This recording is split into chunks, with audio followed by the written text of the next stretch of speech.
Personel TNI pun dikerahkan ke lokasi yang terdampak gempa di Manado. Mereka mulai membersihkan puing reruntuhan gedung Hall B KONI Manado.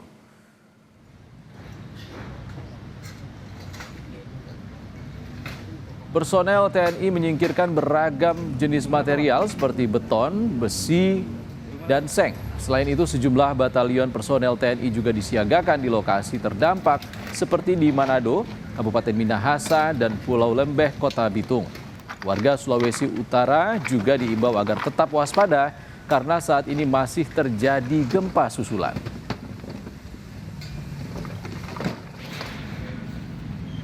Kita siagakan anggota dari Kodim 1309 Manado, kemudian dari Korem, di sini ada sekitar 1 peleton untuk di Hall B ini, KONI, kemudian di Malalayang juga ada 1 regu, kemudian di Bitung yang terjadi tadi ada rumah rusak, kemudian adanya tsunami kecil, di situ disiagakan dari Kodim 1 peleton, kemudian dari Unit Teritorial Pembangunan 919 di situ sudah membantu masyarakat di sana. Kemudian di Minahasa juga sudah standby. Sebelumnya, saudara, gempa berkekuatan magnitudo 7,6 terjadi di Bitung, Sulawesi Utara. Gempa ini sempat berpotensi tsunami. Gempa tadi air naik cepat Aduh, turun ke rumah. Kasihan semua ini di pantai. Naik kuat air. Kepanikan melanda warga di Bitung, Sulawesi Utara saat air laut mulai naik dan mengalir ke permukiman. Gempa terjadi sekitar pukul 6.48 waktu Indonesia Tengah, berlokasi sekitar 129 km tenggara Bitung. Peringatan tsunami sempat dikeluarkan oleh BMKG. Tsunami dengan ketinggian relatif kecil terdeteksi di Bitung setinggi 0,2 meter.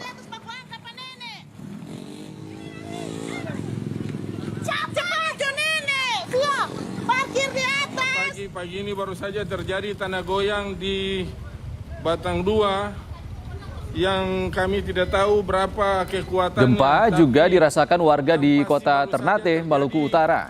Warga yang tinggal di pesisir Pulau Batang 2 panik dan berhamburan melihat air laut yang tiba-tiba naik ke daratan.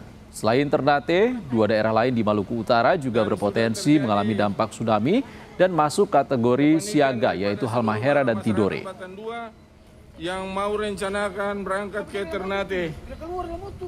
Dan untuk mengetahui kondisi terkini pasca gempa di Sulawesi Utara dan Maluku Utara, kita sudah tergabung dengan jurnalis Kompas TV dan juru kamera Doni di Manado, Sulawesi Utara, dan jurnalis Kompas TV Agus Suprianto di Ternate, Maluku Utara. Kita ke Doni dulu di Manado.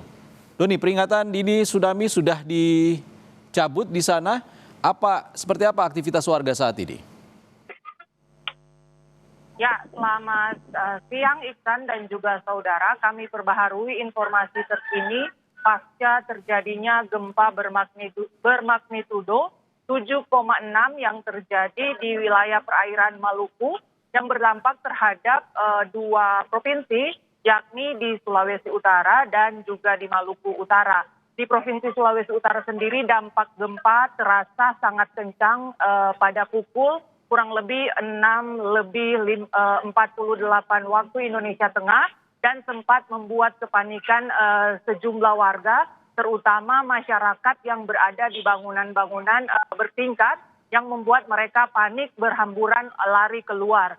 Namun pasca gempa terjadi di pukul 6:48 waktu Indonesia Tengah, memang masih ada sejumlah gempa susulan, namun dengan intensitas yang lebih kecil. Dan pasca gempa berkekuatan 7,6 ini mengguncang wilayah Provinsi Sulawesi Utara, BMKG Stasiun Manado mengeluarkan peringatan dini tsunami yang kemudian pada kurang lebih 4 jam sesudah gempa berkekuatan 7,6 magnitudo ini mengguncang wilayah Sulawesi Utara. Peringatan dini sudah dikeluarkan, namun pada pukul kurang lebih 10:56 waktu Indonesia Tengah, BMKG sudah mengakhiri peringatan dini tsunami ini. Masyarakat sudah diperkenankan untuk melakukan aktivitas normal, namun untuk tetap dapat mewaspadai potensi-potensi adanya bencana gempa atau gempa susulan. Dari bencana gempa ini sendiri kami mendapat data bahwa 1 orang di Kota Manado, tepatnya di lokasi saya melaporkan di kompleks Gedung KONI Sario Kota Manado, 1 orang dilaporkan meninggal dunia akibat tertimpa material bangunan. Dan ada juga 3 orang lainnya yang mengalami luka-luka, namun mereka itu dilaporkan dari lokasi atau titik yang berbeda. Iksan. Baik, terima kasih Yana Singal dari Manado. Kita ke Ternate, ada Agus Suprianto. Agus, seperti apa dampak kerusakan di sana? Bisa Anda gambarkan kepada kami?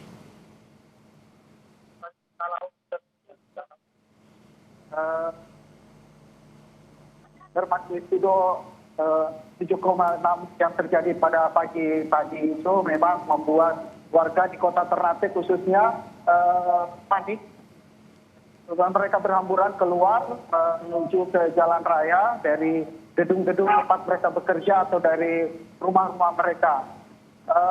Namun hingga beberapa menit setelah gempa berlangsung, kondisi atau aktivitas warga sudah kembali normal seperti biasa. Namun warga pun masih tetap, khususnya di Kota Ternate, masih tetap waspada, meskipun aktivitas juga berjalan sebagaimana mestinya. Untuk kerusakan di Kota Ternate sendiri hanya beberapa rumah yang mengalami rusak ringan, dan yang terparah itu di pulau terluar di Pulau Batang 2, di mana ada sejumlah rumah dan 5 rumah ibadah mengalami rusak, 2 mengalami rusak berat dan 3 mengalami rusak berat. Dijadwalkan pada pukul 14 siang ini, Wali Kota Ternate dan sejumlah pejabat dari pemerintah Kota Ternate akan menuju ke Batang 2 untuk meninjau langsung lokasi terdampak gempa tersebut dan sekaligus untuk membawa bantuan kepada masyarakat yang membutuhkan. Untuk korban jiwa, tadi kita konfirmasi kepada pemerintah setempat bahwa tidak ada korban jiwa dalam bencana ini. Namun pemerintah Kota Ternate juga sudah membuka posko penanganan bencana ini di kantor Wali Kota. Iksan. Agus, bagaimana penanganan terhadap korban luka di sana? Ya, Iksan. Agus, seperti apa penanganan kepada korban luka di sana?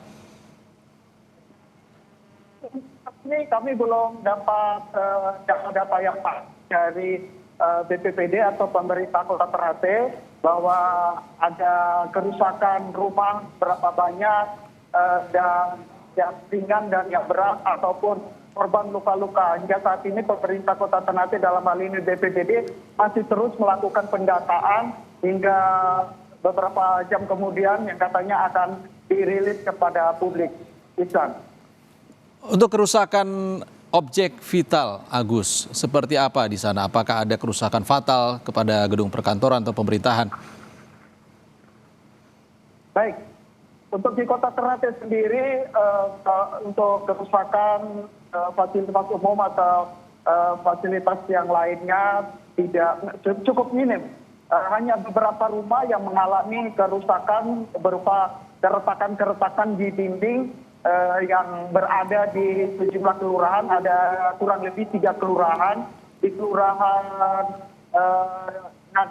ini Jagula, di kelurahan Ternate Utara dan di kelurahan Maga 2. Sementara kalau untuk di yang terparah itu yang terjadi di Pulau Terluar yang berjarak kurang lebih 4 jam perjalanan laut untuk menuju ke Pulau Batang 2 dari Kota Ternate itu.